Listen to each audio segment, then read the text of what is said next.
wabarakatuh. Perkenalkan, nama saya Dewanti Apriana. Saya dari kelas 1B Prodi Pendidikan Islam Anak Usia Dini, yaitu Universitas Islam Sultan Taha Syafuddin Jambi. Dosen pembimbing Bapak Ridwan SPC MPC Psikolog. Baiklah, saya akan mempresentasikan hasil makalah kami, yaitu berjudul Metode Psikologi dalam Dunia Pendidikan. Selamat menonton. Untuk menyelidiki gejala kejiwaan pada seseorang diperlukan pemahaman mengenai pendekatan secara umum dan juga metode-metode spesifik yang ada. Berikut penjelasannya mengenai metode-metode psikologi pendidikan yang bisa digunakan. 1. Observasi. Suatu cara yaitu dengan mengamati tingkah laku dan memperhatikannya secara psikis. Kemudian mencatat adanya perilaku yang menyimpang atau berbeda. Metode observasi ini dibagi menjadi dua, yaitu metode observasi natural atau alami dan metode observasi terkontrol. Observasi alamiah dilakukan secara alami, yaitu pencatatan dan perhatian difokuskan pada tingkah laku yang biasa ada tanpa dipengaruhi oleh faktor tambahan atau mengubah suasana yang direncanakan. Misalnya yaitu observasi pada kehidupan anak dari jam sekian ke jam sekian, dari jam 1 ke jam 2. Hal ini dilakukan untuk mengamati aspek kepribadian atau perilaku tertentu. Hasil observasi tentu harus dipisahkan dengan tafsiran atau anggapan observer. Adapun penjelasan yang observasi terkontrol, yaitu bila mana lingkungan dirubah atau dikondisikan sedemikian rupa untuk tujuan observer dan berpengaruh pada hasil pengamatan yang diinginkan. Misalnya, ingin mengamati respon anak terhadap suatu lingkungan pergaulan tertentu, lalu melihat perubahan atau reaksi dari anak tersebut. Observasi ini bisa dilakukan secara berkelompok dengan jenis kelamin yang sama dan waktu yang berbeda ataupun dengan individu sendiri. Metode eksperimen. Pada asasnya, metode eksperimen merupakan serangkaian percobaan yang dilakukan eksperimenter atau peneliti yang bereksperimen di dalam sebuah laboratorium atau ruangan tertentu lainnya. Teknis pelaksananya disesuaikan dengan data yang akan diangkat, misalnya data pendengaran siswa, penglihatan siswa, gerak mata siswa ketika membaca. Selain itu, eksperimen dapat pula untuk mengukur kecepatan bereaksi seorang siswa terhadap stimulus tertentu. Alat utama yang sering dipakai dalam eksperimen pada jurusan psikologi pendidikan atau fakultas psikologi di universitas-universitas terkemuka adalah komputer. Dalam berbagai programnya seperti program kognitif, psikologi tes. Metode eksperimen sering dilakukan dalam penelitian psikologi pendidikan. Tujuan untuk menguji keabsahan dan kecermatan kesimpulan yang terkait dari hasil temuan penelitian dengan metode lain. Contoh, apabila sebuah kesimpulan yang ditarik dari sebuah penelitian dengan metode observasi, misalnya menimbulkan keraguan atau masalah baru, maka dilakukan percobaan atau eksperimen. Metode eksperimen bagi para psikologi termasuk psikologi pendidikan dianggap sebagai metode pilihan dalam arti lebih utama untuk digunakan dalam riset-riset karena data dan informasi yang dihimpun melalui metode ini lebih bersifat definitif, pasti, dan lebih saintifik ilmiah jika dibandingkan dengan data yang informasi yang dihimpun melalui penggunaan metode lainnya. Anggapan itu sesungguhnya tidak sepenuhnya benar, sebab sering terjadi perilaku subjek yang terekam dalam eksperimen ternyata berlawanan dengan berperilaku subjek tersebut dalam kehidupan sehari-harinya. Jadi, subjek tadi mungkin telah berpura-pura ketika diteliti karena ingin membantu atau mengacaukan rancangan operasional penelitian eksperimenter. Dalam penelitian eksperimental, objek yang akan diteliti akan dibagi menjadi dua kelompok, yakni 1. Kelompok percobaan eksperimental group, 2. Kelompok pembanding atau control group. Kelompok percobaan terdiri atas sejumlah orang yang tingkah lakunya diteliti dengan perlakuan khusus dalam arti sesuai dengan data yang akan dihimpun. Kelompok pembanding juga terdiri atas objek yang jumlah dan karakteristiknya sama dengan kelompok percobaan, tetapi tingkah lakunya tidak diteliti, dalam arti tidak diberi perlakuan atau treatment seperti yang diberikan kepada kelompok percobaan. Setelah eksperimen usai ataupun selesai, data dari kelompok percobaan tadi dibandingkan dengan data dari kelompok pembanding, lalu dianalisis dan ditafsirkan serta disimpulkan dengan teknik statistik tertentu. Metode kuesioner lazim juga disebut dengan metode surat menyurat atau mail survey.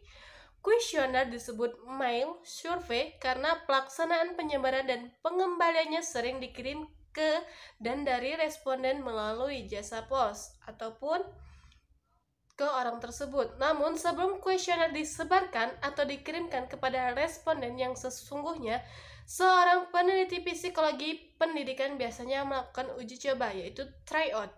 Caranya, sejumlah kuesioner dibagi-bagikan kepada sejumlah orang tertentu yang memiliki karakteristik sama dengan responden yang sesungguhnya.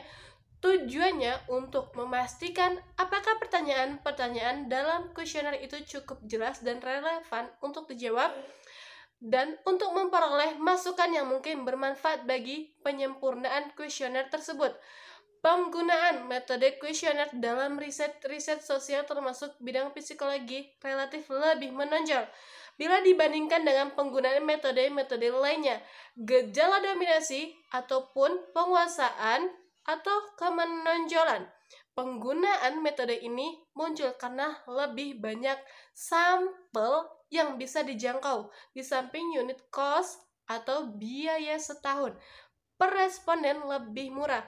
Contoh data yang dapat dihimpun dengan cara penyebaran adalah sebagai berikut.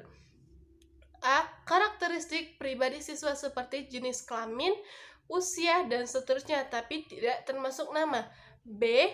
Latar belakang keadaan siswa seperti latar belakang keluarga, latar belakang pendidikan, dan sebagainya. C. Perhatian siswa terhadap mata pelajaran tertentu. Dan D. Faktor-faktor pendorong dan penghambat siswa dalam mengikuti pelajaran tertentu. E. Aplikasi atau penerapan mata pelajaran tertentu dalam kehidupan sehari-hari siswa, seperti sholat dan belajar agama. F. Pengaruh aplikasi mata pelajaran tertentu terhadap kehidupan siswa. Studi kasus, case study, ialah sebuah metode penelitian yang digunakan untuk memperoleh gambaran yang rinci mengenai aspek-aspek psikologis seorang siswa atau sekelompok siswa tertentu. Metode ini selain dipakai oleh para ahli psikologi pendidikan, juga sering dipakai oleh peneliti ilmu-ilmu sosial lainnya karena lebih memungkinkan peneliti melakukan investigasi atau penyelidikan dengan mencatat fakta dan penafsiran yang lebih luas dan mendalam. Instrumen atau alat untuk pengumpul data yang digunakan dalam studi kasus bisa bermacam-macam. Macam-macam terutama yang dapat mengungkapkan variabel yang sukar ditentukan dalam satuan jumlah tertentu. Tardif 1987. Selanjutnya, karena kesimpulan yang ditarik dari hasil studi kasus biasanya sulit dijadikan tolak ukur yang berlaku umum, digeneralisasikan. Studi tersebut sering diikuti dengan investigasi dan survei lain yang berskala lebih besar, tetapi dalam hal subjek yang diteliti, studi kasus relatif sama dengan penyidikan klinis, yakni hanya terdiri atas seseorang individu atau kelompok terkecil individu. Fenomena dan peristiwa yang diselidiki dengan metode ini lazimnya terus-menerus diikuti perkembangannya selama kurun waktu tertentu. Bahkan, seorang peneliti psikologi pendidikan terkadang memerlukan waktu bertahun-tahun untuk menghimpun bahan-bahan berupa data dan informasi yang akurat, yang tepat dan cermat mengenai seorang individu atau sekelompok kecil individu. Studi kasus akan memerlukan waktu yang lebih lama lagi apabila dipakai untuk menyelidiki fenomena genetika, yaitu karakteristik keturunan yang dihubungkan dengan aktivitas pendidikan. Dalam hal ini, studi biasanya dimulai sejak seorang anak berusia muda, yaitu balita, umpamanya, hingga berusia tertentu atau remaja, untuk mendapatkan pengertian yang tepat mengenai aspek-aspek perkembangan yang perlu diperhatikan demi kepentingan praktik kehidupan untuk anak-anak tersebut. Metode penyelidikan klinis. Pada mulanya, metode penyelidikan klinis atau disebut juga metode klinis clinical method hanya digunakan untuk para ahli psikologi klinis atau psikiater. Dalam metode ini terdapat prosedur diagnosis dan penggolongan penyakit kelainan jiwa dan cara-cara memberi perlakuan pemulihan psychological treatment terhadap kelainan jiwa tersebut. Jean Piaget adalah yang mula-mula memanfaatkan metode penyelidikan klinis tersebut untuk kepentingan pendidikan. Piaget telah sering menggunakan metode ini untuk mengumpulkan data dengan cara yang unik, yaitu interaksi semu ilmiah quasi-natural antara peneliti dengan anak yang diteliti, yaitu Robert 1988. Dalam hal pelaksanaan penggunaannya, peneliti menyediakan benda-benda dan memberi tugas-tugas dan pertanyaan-pertanyaan tertentu yang boleh diselesaikan oleh anak secara bebas menurut persepsi dan kehendaknya. Kemudian setelah data dari hasil penyidikan pertama diangkat dan diberi perlakuan khusus, misalnya dianalisis sekilas, penelitian mengajukan lagi pertanyaan atau tugas tambahan untuk mendukung data yang terhimpun sebelumnya. Selanjutnya, perlu dicatat bahwa metode penyelidikan klinis pada umumnya hanya dilakukan untuk menyelidiki anak atau siswa yang mengalami penyimpangan psikologis, tak terkecuali penyimpangan perilaku.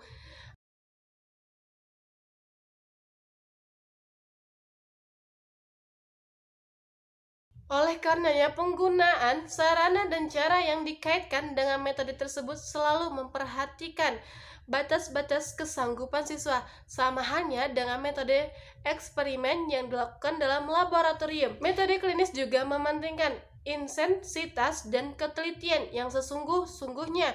Sasaran yang akan dicapai oleh peneliti dengan penggunaan metode klinis tersebut untuk memastikan sebab-sebab timbulnya ketidaknormalan perilaku seorang siswa atau sekelompok kecil siswa. Kemudian, berdasarkan kepastian faktor penyebab itu, peneliti berupaya memilih dan menentukan cara-cara yang tepat untuk mengatasi penyimpangan tersebut. Observasi naturalistik observation adalah sejenis observasi yang dilakukan secara alamiah. Dalam hal ini, peneliti berada di luar objek yang diteliti, atau dia tidak menempatkan diri sebagai orang yang sedang melakukan penelitian.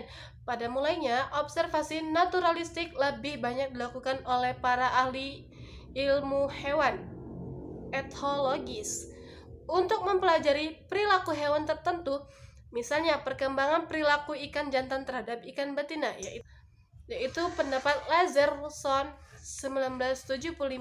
Kemudian metode observasi naturalistik digunakan oleh psikolog sosial untuk meneliti peranan kepemimpinan dalam sebuah masyarakat atau meneliti sekelompok orang yang memerlukan terapi atau perawatan dan pemulihan yang bersifat kemasyarakatan.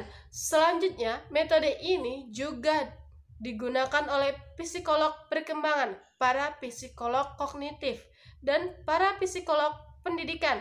Dalam hal penggunaannya bagi kepentingan psikolog pendidikan, seorang peneliti atau guru yang menjadi asistennya dapat mengaplikasikan metode observasi ilmiah ini lewat kegiatan pengajaran atau belajar mengajar dalam kelas-kelas reguler, yakni kelas tetap dan biasa, bukan kelas yang diadakan secara khusus. Selama proses belajar mengajar berlangsung, jenis perilaku siswa yang diteliti, misalnya kecepatan membacanya, dicatat dalam lembar format observasi yang khusus dirancang sesuai dengan data yang informasi yang akan dihimpun.